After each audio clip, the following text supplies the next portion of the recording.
We have attendees joining us. Hey, Susan, Joanne, hey, Fenton, Mary Jane. I'm going to wait a minute or two before I start. And actually, while we're waiting, I will make some announcements. It is 2 o'clock. Welcome to my art talk.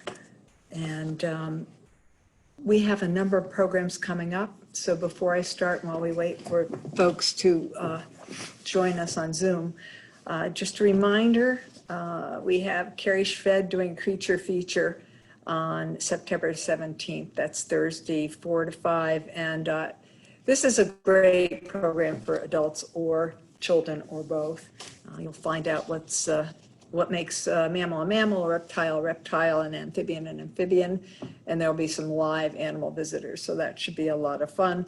I will be back for my weekly deep dive into nature guided meditation next Saturday at 10 o'clock. And then Jerry will be bringing her pandemic pantry to you. Let's see, she'll be right after me next Saturday the 19th from 12 to 1:15. All these programs you need to register on Zoom and pre-register on Zoom and attend that way. And of course they will be broadcast, simulcast on our Facebook Live page. So it's great to be able to share my art with you today. I haven't done this for over a year and a half and updated this PowerPoint. So 2 things you need to know. One, I usually do these presentations in person to a live group. And even though I've been doing Zoom presentations for a while now, it is awkward with a PowerPoint. So be patient with me as I make my transitions. Sometimes I might be a little slow or clunky, but I am really pleased to be able to share with you 2 bodies of work. One's abstract, the other is figurative. Let's see. One other thing I should mention before we begin, White Memorial. If you're inspired by my program or any other program that you attend here, please feel free to make a donation. Information on how to do that will be brought up at the end of my program. And of course on Facebook, you can see where to donate there. whitememorialcc.org is our website. So I am going to be zipping back and forth in time throughout this presentation. Nothing is linear in an artist's life, including her PowerPoint. So I will also be popping in and out with my screen shares. So I have a question to ask all of you. Just take a moment and think about, and I'm going to assume whether you grew up in a city or in a suburb or in the country, that you had a special place outside with the natural world. It could have been a park, a garden, a tree, a rock. But just take a moment to think about that experience you had as a child, why you went there, how you felt when you were there, and then how you felt when you left. Because that experience plays a big role in my making process. And I am going to share with you my own early memories of connecting with nature, the most important one, the standout one. It really is my creation story, my creation as an artist. So I grew up about 40 miles north of New York City in the suburbs, and it was a challenging home to grow up in. There were explosions, there was some violence. It was very unpredictable, and I was pretty much confused often. And I was fortunate to have some woodland behind my home. And I would go up there when I was upset. I'd go up there when I was happy. I would go up there when my human friends weren't around to play with, to enjoy the natural area. There was a spot on the ridge of the mountain behind my house, actually a hill, a glacial outcrop, stones that had been carved by the glacier, removing the soil, the topsoil, revealed really, not carved, revealed. And this glacial outcrop my Sibs and I called the highest house. It was a very special place. I would go up there, and it was a little bit of a walk through mostly maple, oak, a little bit of birch in the woods there, climb over an old stone wall in the middle of the woods, past the trillium. Oh, hear those leaves cracking under my feet. When I finally get up there, I just lay on my back and shut my eyes and hear the sound of the crunching leaves, smell the earth, and depending upon the season, the sounds and smells would change. In the spring, there was a wetland just down the hill that is now a 5-acre Audubon sanctuary. And I would listen to those peepers. I would hear the crows and jays.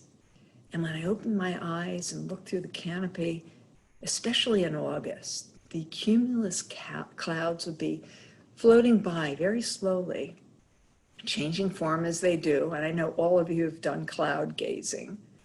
And I'd simply make up stories as the clouds changed.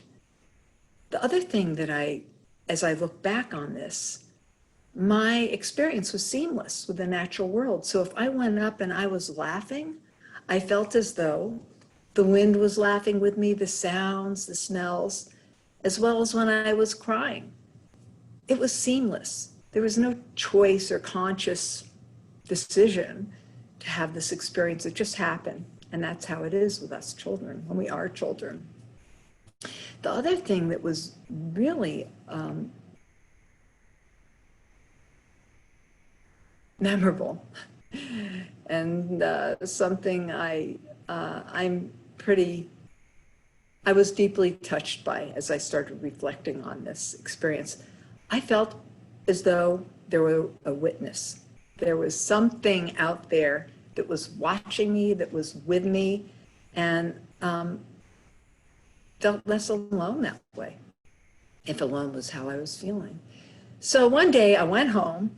I was so happy. I had such a fabulous visit. I decided I wanted to bring the highest house. And, oh, I didn't tell you, there was a special tree out there too. I called it the bubblegum tree. I picked tiny little branches off of it once in a while and chew on them. And they smelled and tasted like bazooka bubblegum, hence the name bubblegum tree. So I went home and I thought, what could I give this? I don't know what I was thinking, but I went to my father's clothes closet, and on his tie rack on the door, I grabbed a red tie, randomly grabbed a tie, was a red one, went running back up, and I tied the red tie around the black birch tree because I was just so happy and joyful and grateful and wanted to give a gift to the area. So I'm going to circle back round to that story at the end. I am going to start screen sharing now, though, and I have some images of the highest house to share with you, and then we will get into my the first of the series that I'm going to discuss. Let's get this screen share.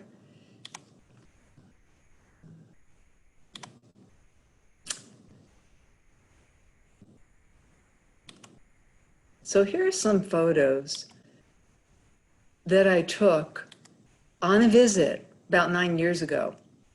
I hadn't been down there in 25 years. It was a very exciting reunion for me. Let me back it up here. There we go.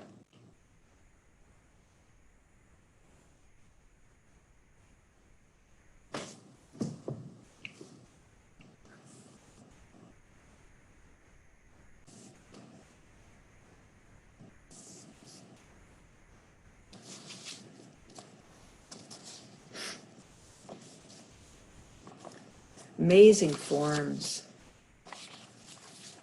beautiful textures.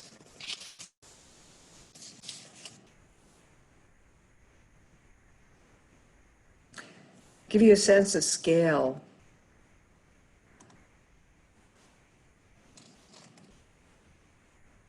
There we go.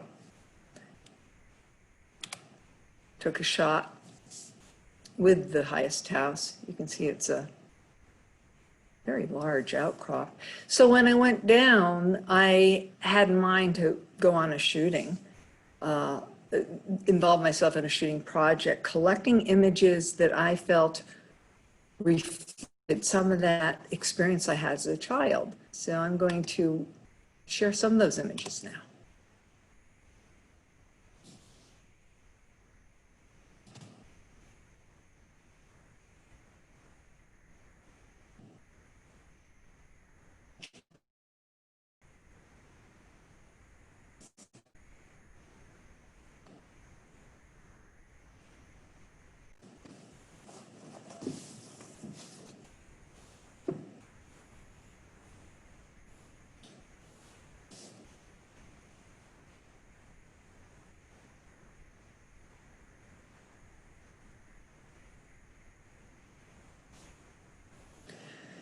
So I took these images and created one of the first of many in the series called Visual Memoirs.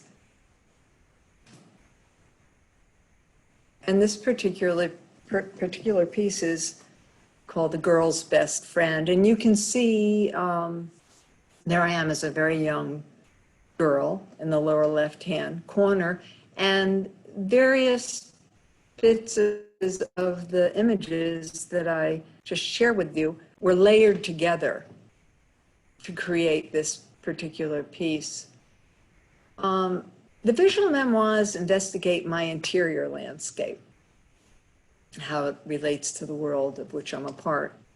And the restoration series, the abstract series based on my connections with nature, explore the nature all around me. So we're going to look at the visual memoirs first.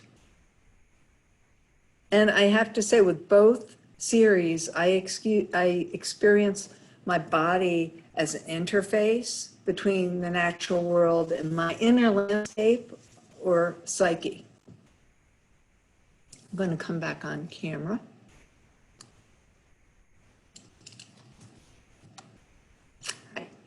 So I'm going to skip forward briefly now to my university years. I arrived in the early 70s to the University of Hartford Art School.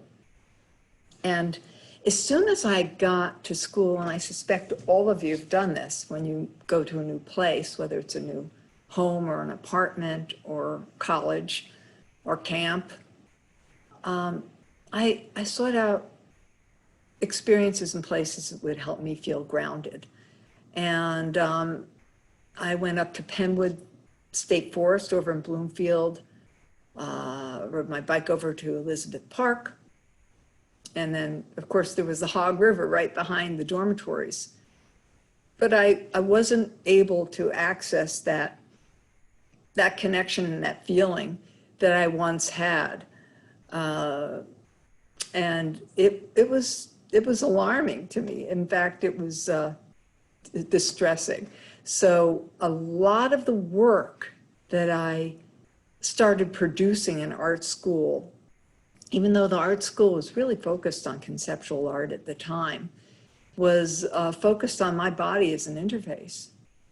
I was not conscious of it that time. I was just dealing with my emotions of dislocation and confusion about that.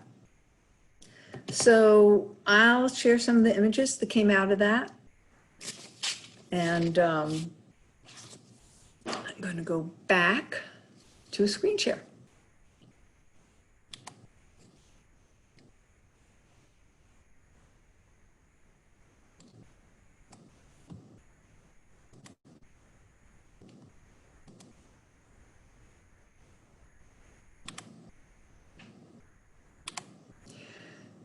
So these are all 35 millimeter black and white tri-X film usually. A lot of the images reveal the uprooting. And obviously my feet are not grounded here. Here's another image using a technique, it's a codolith. In the darkroom, you experiment with temperatures to create this kind of textured look. Once again, very depressed.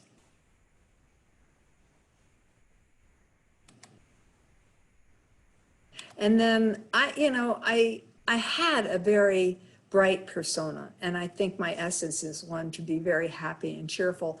But with the struggle I was going through, the disconnection that I was experiencing, I felt I had to present myself as that happy person all the time.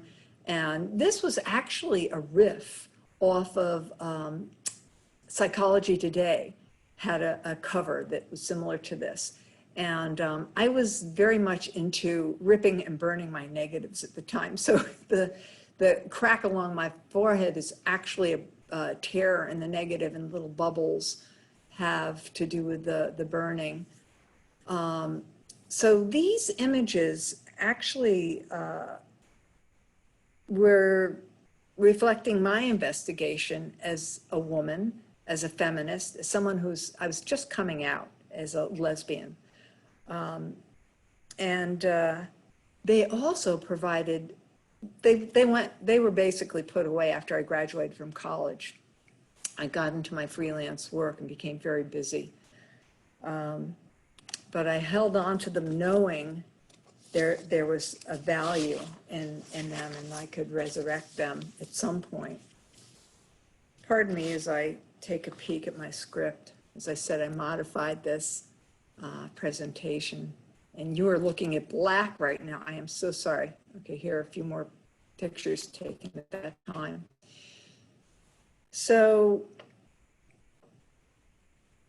12 years ago, I started to integrate these images or using my reflections on them for some of the visual memoir pieces.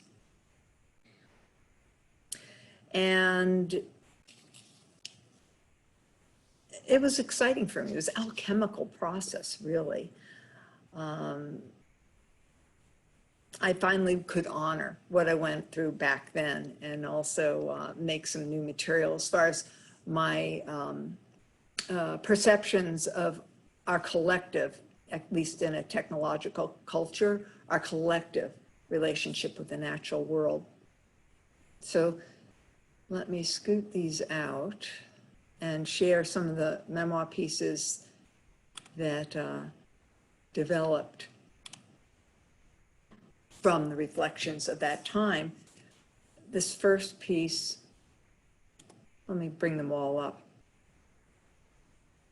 So the first piece, Iced, is a rendition of that topsy-turvy world I was living in back then. And the centerpiece, Heaven's Void, I actually took those legs, the first piece I shared with you from my work at the University of Hartford Art School, and integrated them into this piece. Its title actually comes from a Chinese feng shui consultant we brought in when we first moved up here to Goshen. Part of his consult was to do our charts using Chinese astrology. And in the consult, he said, so what was going on in your life, Marlow, in the 70s? And I explained to him. He said, well, in your chart, we call that Heaven's Void. And of course, the other phrase that's more commonly used is the dark night of the soul. The last image on the right is entitled Imprint. And it's hard to see, but there is my mother's hand in the upper left-hand corner, and where I am down below, and the conduit is a sycamore tree. Sycamore trees are fascinating to me. Not only are they beautiful, but I think they're one of the few trees that its bark doesn't grow with the tree. The bark sheds and then regrows itself. It's always renewing itself, and it's vulnerable. And they're gorgeous. I could go on and on about sycamore trees, and we've got quite a few in the northwest corner and down in Simsbury. So let's see. Okay. I'm getting the hang of this moving forward. There we go. So we're going to take a look at a number of pieces from the Visual Memoir series. I took a trip to Israel in 2012. My father's side of the family, my father came from one of two villages in Israel, Karfakama. My people on my dad's side are Circassian. They originated in the Caucasus and came down to what wasn't called Israel back then, but came down to the land of Israel early 1900s. And what you see there, they were horse people, and the archway is basalt stone. Original buildings in the village were, oftentimes you'd see the basalt. There is a horse in everybody's backyard. Olive trees in the back. The agriculture is big with the Circassians. Those trees are actually from my grandfather's, behind the few trees that are left from his olive orchard.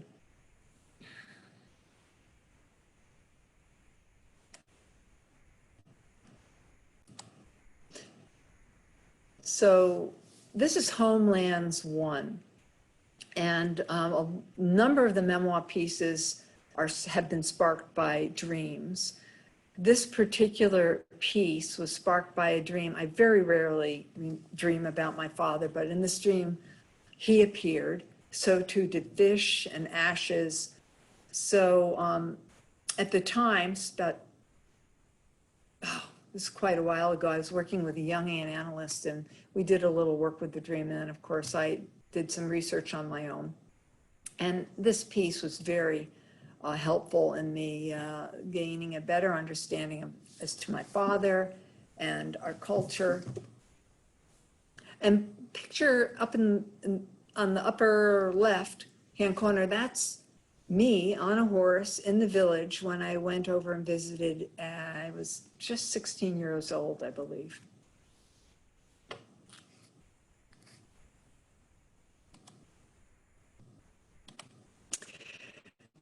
This piece is entitled Secrets, and it's based on that trip also. There's a lot of history that I just haven't been able to dig up. And it feels like a secret to me. And I'm sure all of you have experienced the fire of a secret. Secrets aren't necessarily comfortable things.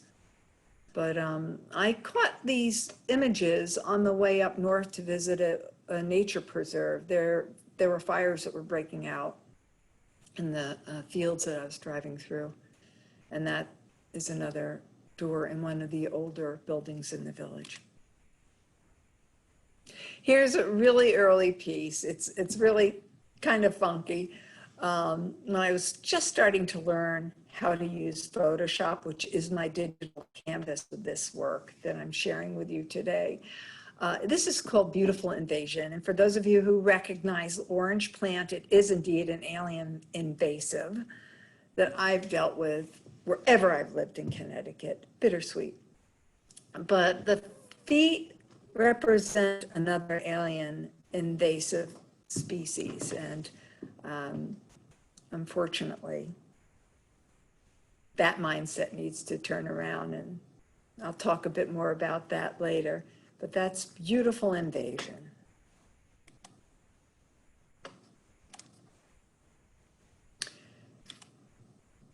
This is, it's funny. Any of you who are artists out there can relate to the fact that sometimes pieces are titled differently through the years. This was originally Imprint. Now it's The Land Knows You're There. what I did was collected files in Grand Central Station, that's the upper right-hand corner, down some of the streets in Manhattan, in the wetlands, in the northwest corner where I live. And it's just something that's true. The land knows we are here. And hopefully we are aware of the land and how it supports us.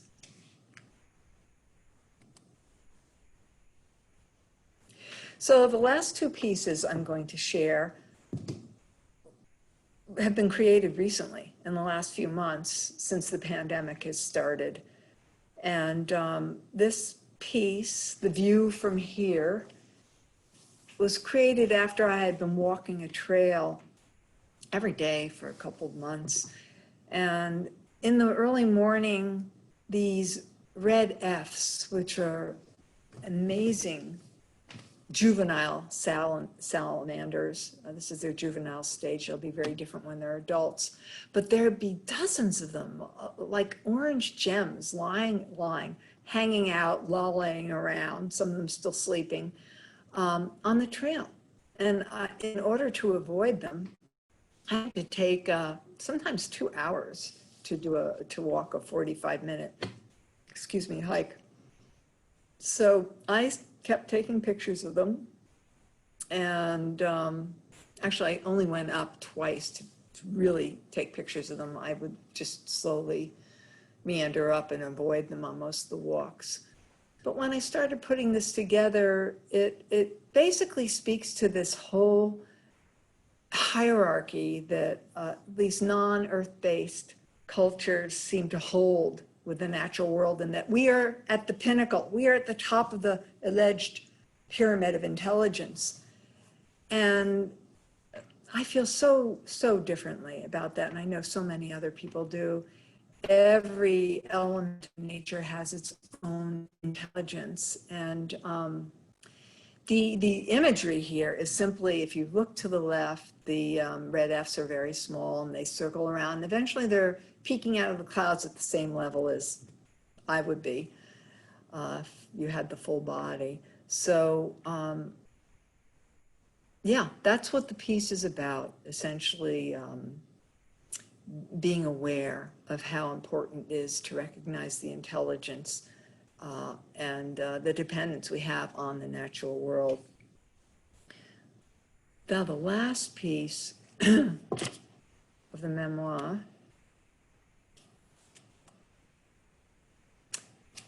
this is entitled While We Sleep, and it has an interesting backstory.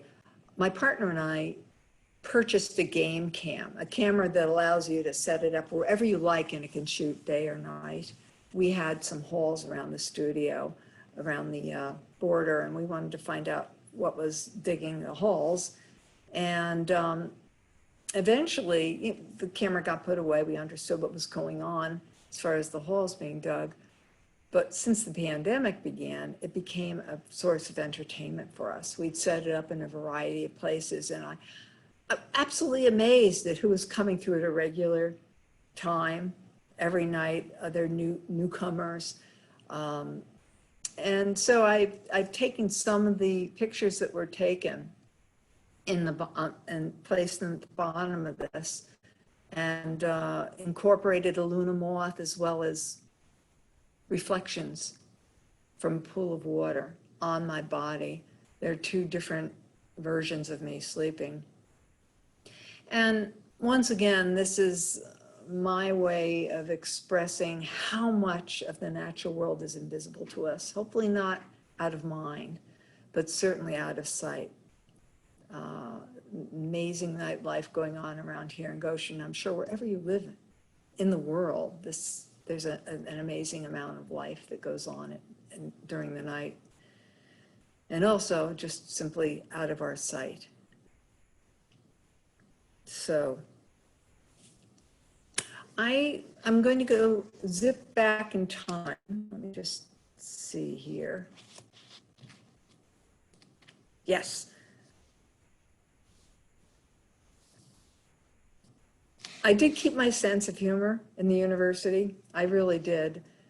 despite the struggles I was having with depression and disconnection, I'm going to share some of the humorous pieces. As I said, I was an active feminist in the Women's Center, and this was my statement about the place where women belong, dancing on my stove here. I like to take an anthropomorphic approach to some of the sculptures I made. Obviously, we don't use these graters anymore. The Cuisinart and various facsimiles have replaced it, but here was my take on one of those nifty tools we all had in our kitchens. And my installation at my senior graduation included my dog of 17 years, Slicker, who really put up with me. She allowed me to dress her up, make videos with her, and during my senior opening, I had her sit in this installation that was entitled Guru Slicker.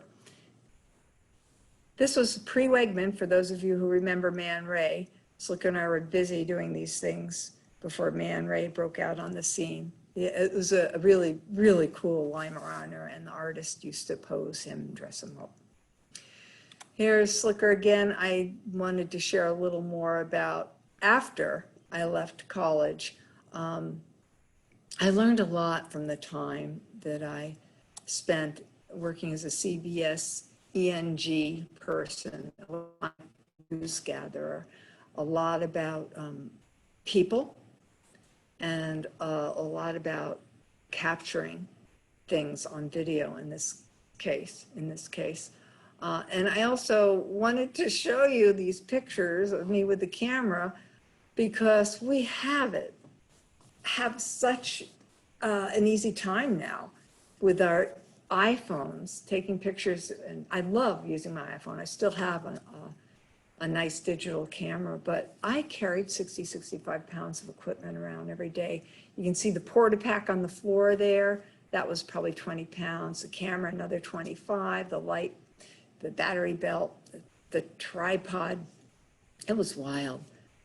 But I learned a lot and had a good experience. I left when news became more entertainment than news back in the late 80s.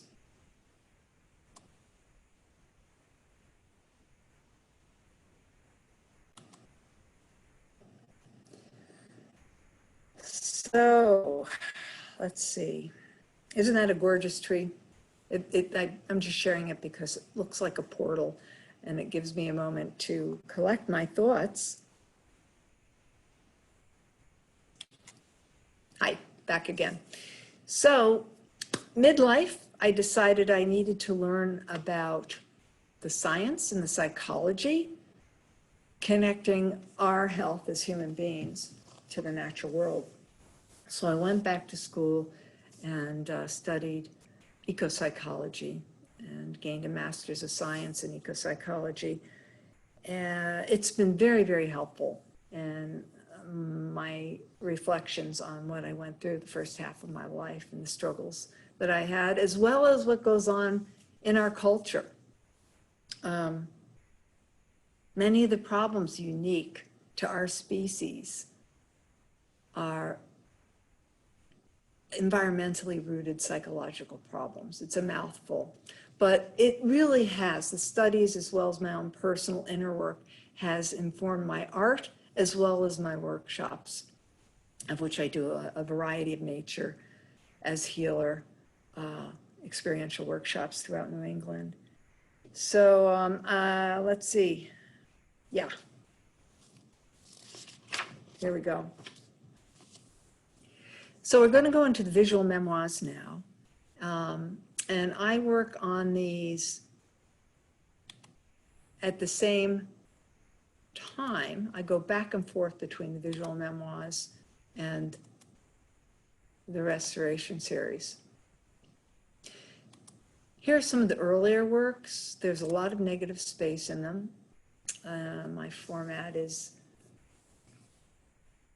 portrait.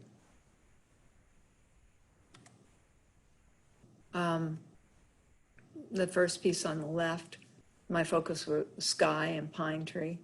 The centerpiece, flowers in my garden. And on the right, Queen Anne's lace, once again in the yard. And I have to share with you that gardening has always been something I've done.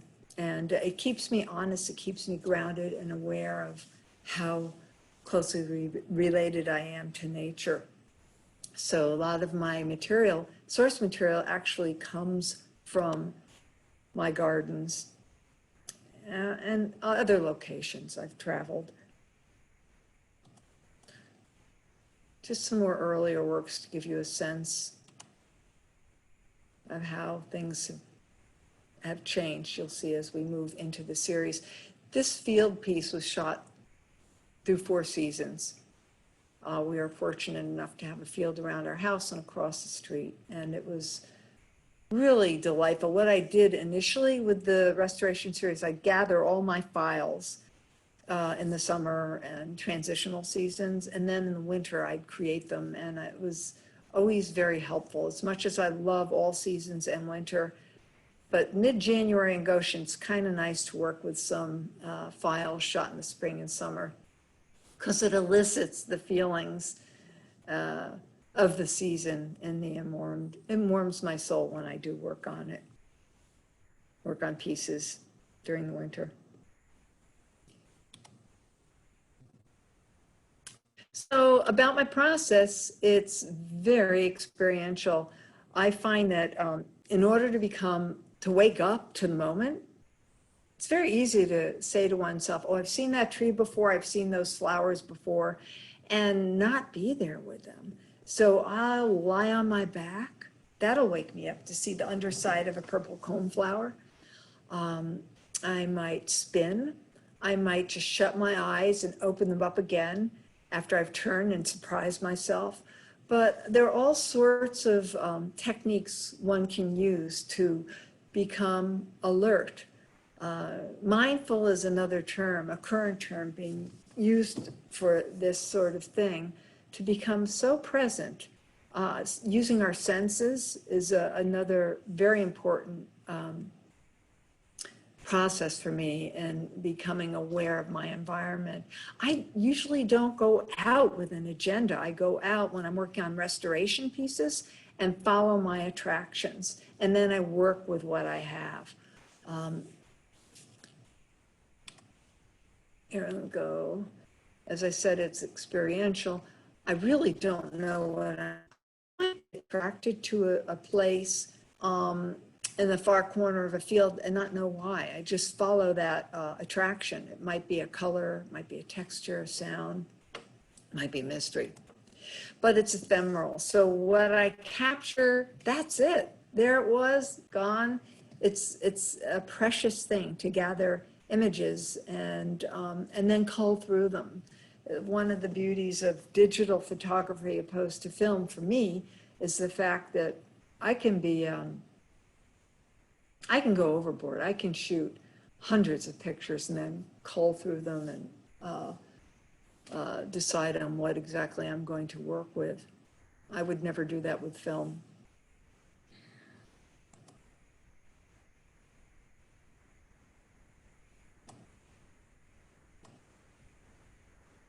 So I was house sitting out in Cornwall one year and took a walk, found a hillside, forested hillside covered with these glacial erratics, which in turn were covered with moss and lichen. And I just took a lot of photographs. I had no idea what I'd do with them. I just was attracted to them. I think lichen it's one of my favorite entities to focus on when I take a walk. These are shield lichen. But I filed them away, put them in a folder on my external hard drive. I didn't touch them for a year and a half. One day I opened them and started this piece. It also is the first piece that I've filled in the negative space. All that dark area was once white, and then I was playing around and realized it worked far better with a dark background. No, I intuitively start, or at least did start my restoration pieces from the center and worked my way out. There were no measurements involved. It was all done visually. It still is. Some people refer to them as mandala-like. Some people think that I'm purposely or intentionally starting at the center. It's just something that I needed to do. And I really don't know when I'm done until I've take a break. I pack it up, don't look at it for maybe a week or two, and then I open it again. If I get the urge to move or add or subtract, I usually ask my spouse, what do you think? Because she's pretty smart about this. She stopped me from wrecking certain pieces that I have a tendency to overwork them sometimes. But it's my gut that tells me you are done with this. Now I want to share a little bit about the process itself. This is another earlier piece. I settled on a square format eventually, and there'll be quite a few that are fit in this size canvas. This is iris. This was, these are all files that were shot of iris in my garden and the iris leaves.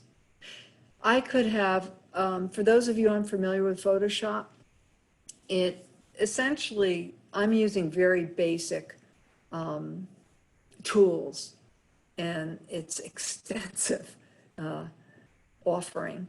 And I simply layer them as you would a collage with paper. One piece of paper here, one piece of paper there, another element, only it's done digitally. And my restoration pieces could have anywhere from 20 to 200, 300 layers. I break this down for you just to get a sense of how the layering happens. I am not taking away one layer at a time. I'm doing this in groups that would take a while. So just to give you a sense of how this process works.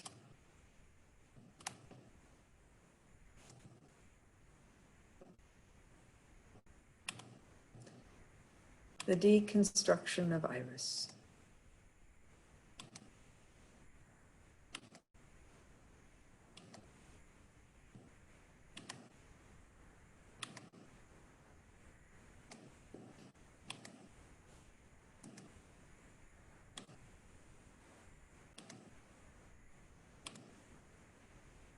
And there we have that center point.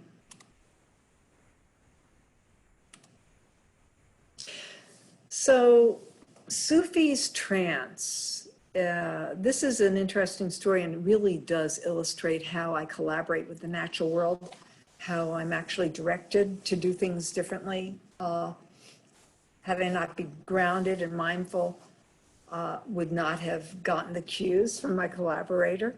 I had been attracted to these really lovely red and pink poppies in my garden, and they were kind of at the end of their blooming time, and I was feeling anxious and wanted to get out there and capture some files.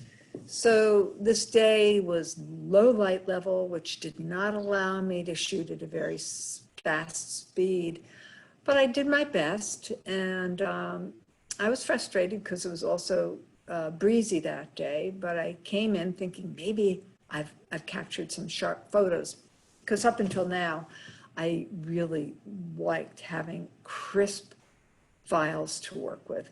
Got in, took a look at them on the computer, and they were all soft, if not blurry, and was frustrated, upset about it.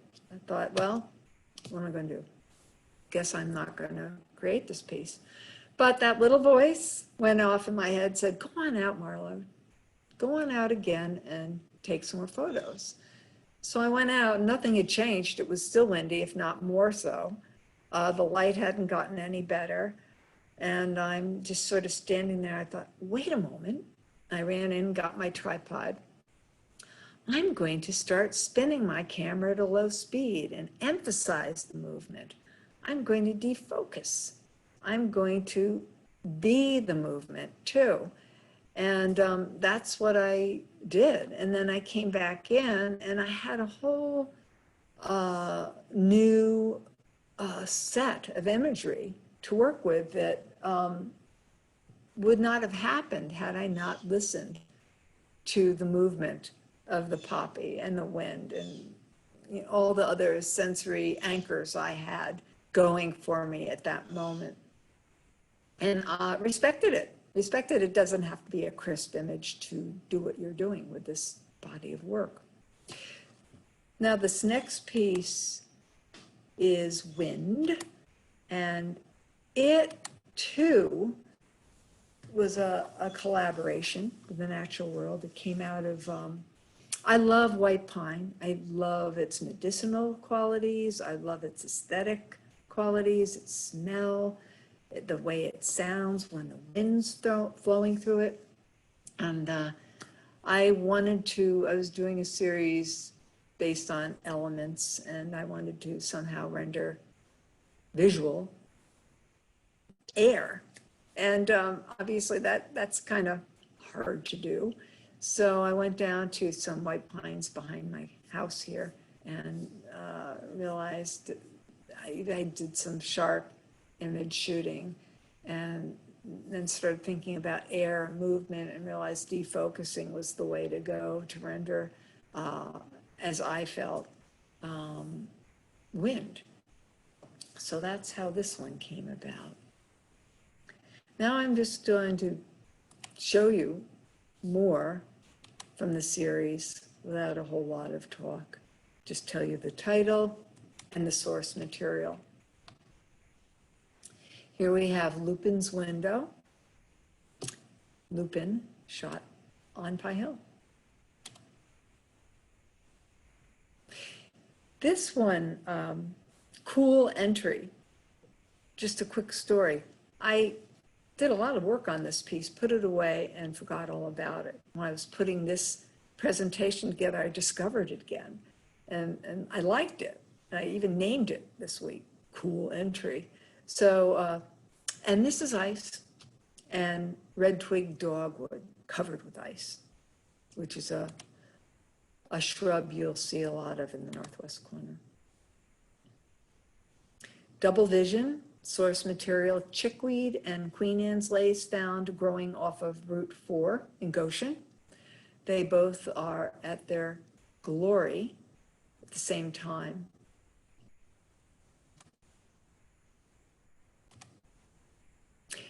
I had to spend some time down in Florida. My mom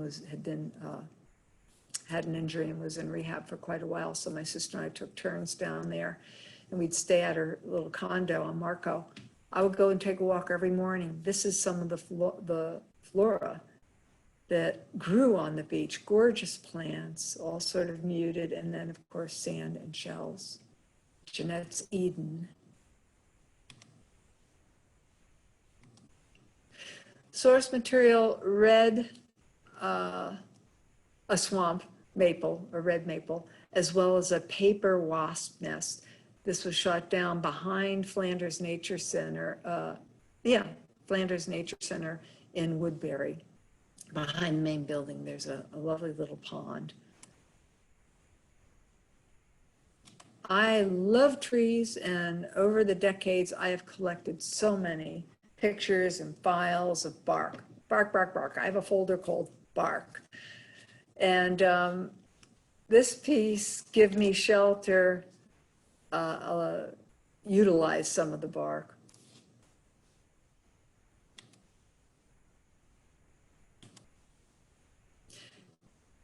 Winterberry and Winter Skies in Goshen. This piece, Delight.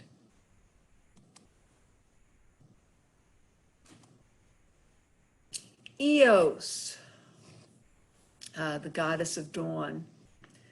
All the pictures shot for this particular piece were shot early morning. In the center there is a sunflower that has yet to open.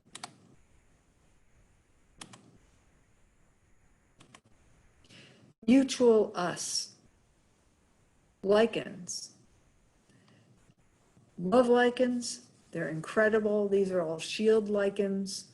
They're a fascinating combination and a symbiotic relationship. It's a fungus and an algae, or one or more algaes. The fungus provides the structure and the algae provides the energy through photosynthesis. And for me, it is very much emblematic of our own relationship with the natural world.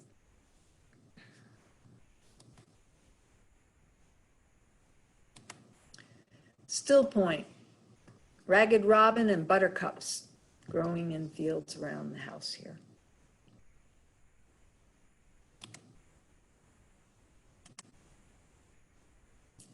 Serene blue.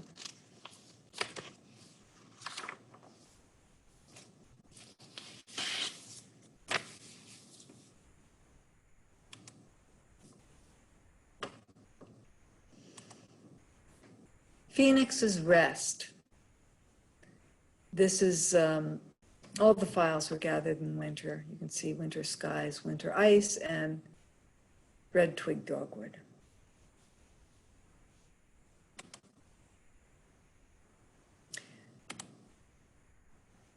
More recent pieces. This is Alchemy.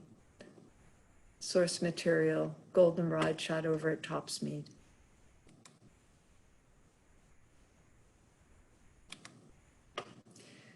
Resilience. These files were gathered at actually these were all spring, mostly red maple shots and sky, spring shots taken right here in Goshen, Connecticut.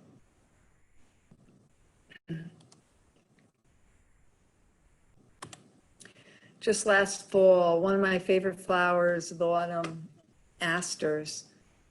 This piece was shot just down the street from my house. It's asters lace.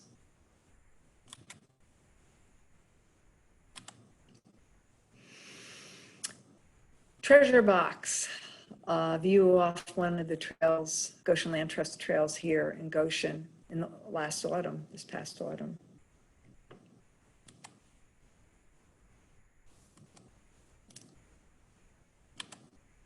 In the most recent piece, Lily's Dream, and I have a lovely garden bed full of lilies that show off every spring. So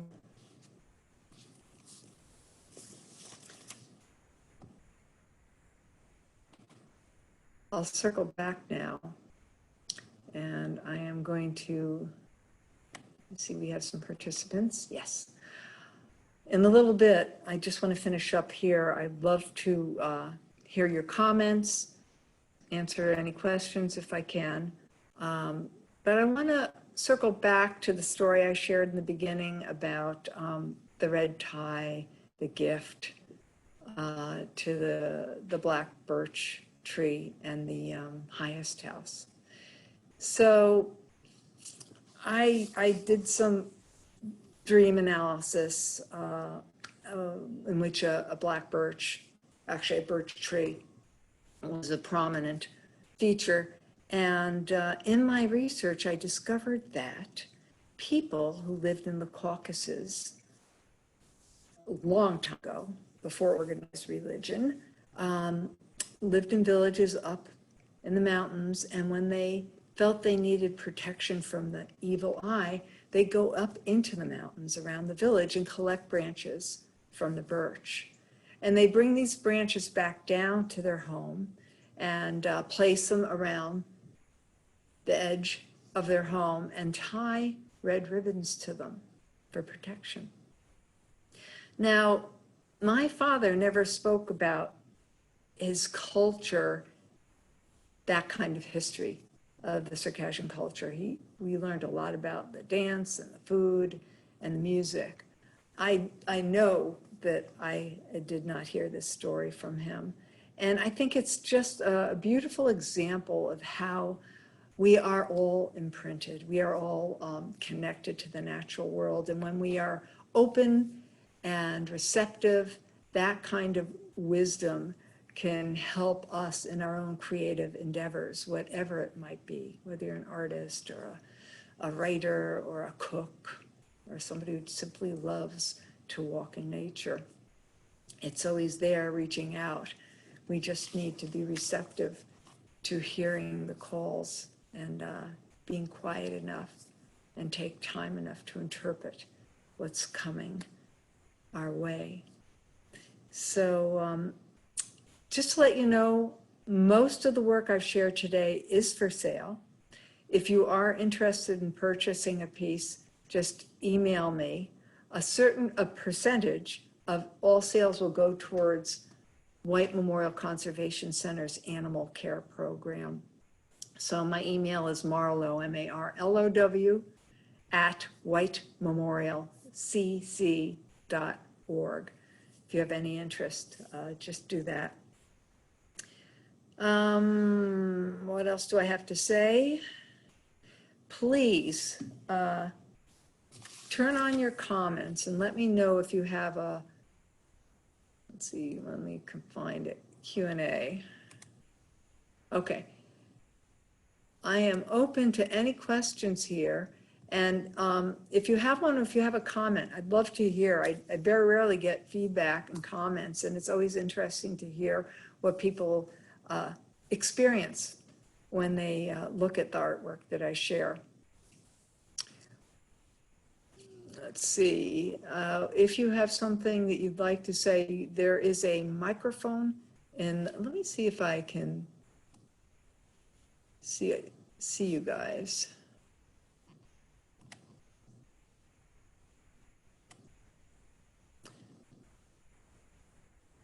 Oh, question, and anonymous questions are allowed too. So I don't know if you all are familiar. Oh, no questions, okay. Let me shrink this. Oh, hey, Victoria, I see you. Hold on. Where'd you go? Hi, Victoria. Let me unmute you. There you go. Hi, Marlow. Can you hear me, Victoria? Yes. Can you hear me okay? Oh, there we go. Start again. My speaker was down. Hello. Hi, good to see you. Hi. So good to see you as well. And what a beautiful, beautiful presentation. I was telling someone this morning about this particular group of creations of yours and how I have never, ever seen anything like it at all. And this is a hard question and it may put you on the spot, but I've always wondered, do you have a favorite? You know, they change. For instance, that cool entry piece that I discovered, I never opened it again because I didn't like it. And then I discovered it 2 or 3 years later and I liked it. So I will say Mutual Us is a favorite, one of my favorites, and it has always maintained that status. But it really changes from season to season. Maybe like having a favorite child, whoever's being nice to you that day. I don't know. What a phenomenal body of art. And again, not like anything else that I have ever seen anywhere. Well, do you have a favorite? Ooh, good question. Well, being partial to purple, lupine has always really appealed. But there's something about the configuration of these reflections that just for my way of seeing the world makes more sense than a lot of abstract art does.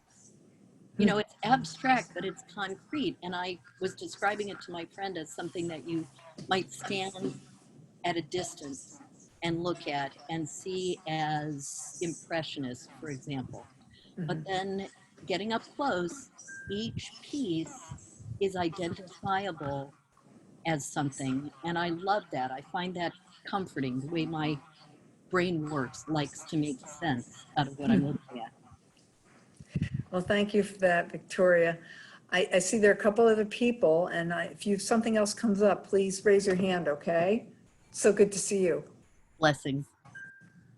All right, who else do we have here?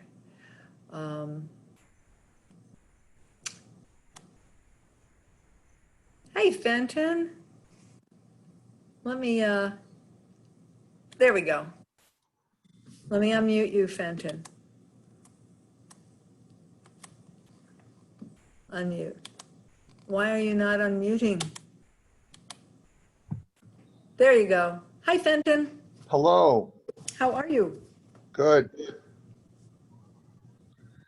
Any particular piece that do you have a comment or question? Yes, I typed in a question. I don't know if you can see it or not. Oh, Imprinting. Oh, imprinting experience is astounding and fascinating. Any other insights to this process? Any way to initiate or recognize it? Okay, good. Well, I studied mindfulness-based stress reduction up at the University of Massachusetts Center for Mindfulness, God, about 10 years ago now. But I mentioned that, and that it really, in this culture, in any mass technological culture that's primarily extroverted and head dominant, it really requires a regular practice of quieting the mind. The mind's never going to shut up. The mind does what it does. But becoming so familiar with what it does that one is able to put what it does on the back burner so that we can pay attention to those sensory anchors. You know, the paradox is once we're grounded and alert to the moment, we become receptive to this amazing intelligence all around us. So I would recommend that you simply up your practice or create a practice in which you enjoy the quiet of the natural world. And it can happen anywhere, right? It doesn't have to be a countryside. It could be in town. The idea is to simply be very focused and in the present. I don't know, does that help you at all, Benton? Yes, it is helpful. Thank you. You bet. I see another question here. Hold on, let me take a peek. This is from Anonymous. Love your work. They really are experiential and transformative. Are all your prints now the same size or what's hanging behind you? Or did you experiment with that too? Okay, and what kind of camera? I have a 7D Mark II. I use a zoom lens. It's a standard lens that comes with it. It's a 18 to 135. I also have a macro adapter I put on sometimes, and also another zoom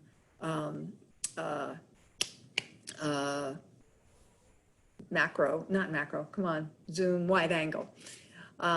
So that's the camera I use. But for years, I had a funky old, probably first generation Canon Rebel. And man, the finish was worn off of that camera. But this 7D is just a monster. I don't use a lot of its options, but it's great to shoot manually when you have time. And as far as the size of the prints, it's interesting. I'm going smaller now. Typically, the bulk of the work I did before 2018 is 20 by 20, the boxy ones. And the more recently I've gone, they scale down beautifully, actually. Most of them look gorgeous, 10 by 10 or even smaller. So, yeah, there are a variety of sizes, but I've stuck to the square format. I see I have a, okay. Victoria, is that you again? Let me close this.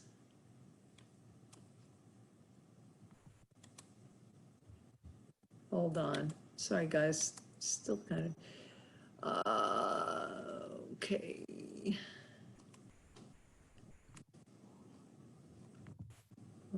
close that, and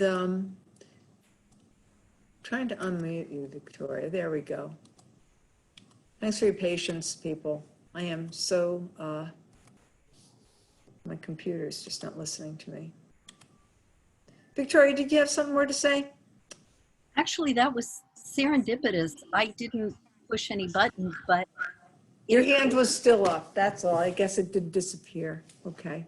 I do have another question since you asked, which would be what sort of encouragement might you give to someone who's trying to formulate their own version of the sort of thing you do? In other words, taking a subject and looking at it from many different angles and maybe putting it back together in a way that's never been done before.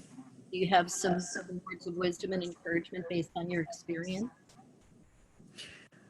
Yeah, I think that the most important thing in my experience has been to not listen to the voice that says, you don't know what you're going to do with that, so don't bother. For instance, the lichens, and this is, you know, that pesky voice, you know, I usually put in a jar and it shuts up, but often now when I'm on the edge with something new, it'll come up, and I take it now as a prompt to really go for it. So when you find something that you're attracted to in a positive way, negative way works too, but I'd say to start with the positive way, definitely honor it, honor that attraction, and be quiet with whatever that feature is, be it in the landscape around you or a real close-up of something. Take your time with it, breathe with it, get grounded with it, see what it might elicit in you. It's interesting, Twyla Tharp talks about, she's a dancer many of you are probably familiar with, but finding the spine of a piece of work, it could be music, it could be sculpture, it could be photography, it could be a recipe, but finding the spine, meaning that first spark of inspiration. By the time you're done with the piece, the spine might be invisible, you know? There are many pieces that I've started, and had it not been for that particular thorn on that plant and utilizing it and eventually it disappearing underneath all the other files, what I end up having would never have formed. So always honor those attractions, turn off the expectations, turn off the judgment, and sit with it. Serendipitously, given how you started and ended that answer, I came across something yesterday on Facebook that I absolutely love. And whoops, and I just lost it, of course. But I may have to paraphrase it unless I can get it back. Oh dear. It says something like, create. The worst art can do is suck. Create again. Bad art happens to good artists. And then the third point is about art being cheaper than therapy anyway, so why not? So I found those words to be encouraging. I have no talent for the visual arts, and I so admire and respect those who do, particularly those who follow their dreams to create. But I do write some poetry, and holy cows have I written some bad stuff. Embarrassing, want to burn it. But then sometimes I turn around, like you said about that piece that you didn't particularly care for and then found a few years later. I look at something and go, wow, this has some potential. This didn't speak to me then, but it speaks to me now. Yeah, yeah. Thank you for sharing that. And keep creating, create visually, create with words. It's so important. It's food for the soul, and there's value in it. I truly believe that when we are engaged in activities that bring us joy and connection. We're making a contribution. Obviously, there are many ways we need to be making contributions now to stay safe and well and help our community stay safe and well, vote, organize, whatever we can do to heal this world or continue to contribute towards its healing and prosperity is important. So create, go for it, Victoria. As a herd animal who really needs the group energy and the connectedness, thank you for putting yourself out here today for us and doing this. I miss you very, very much, and I feel very connected to you right now. Oh, thank you, Victoria. So I'd love to hear any more comments or questions. And if there are none, we're going to finish up. I see there might be something more here. Hi, Carla. I like your much, and it gives me inspiration to my own work. When will in-person events commence? Okay. Carla wants to know about when in-person events will commence. For those of you who aren't familiar with White Memorial Conservation Center, I work there as well as a full-time artist and freelance workshop presenter. I work there as the community outreach coordinator.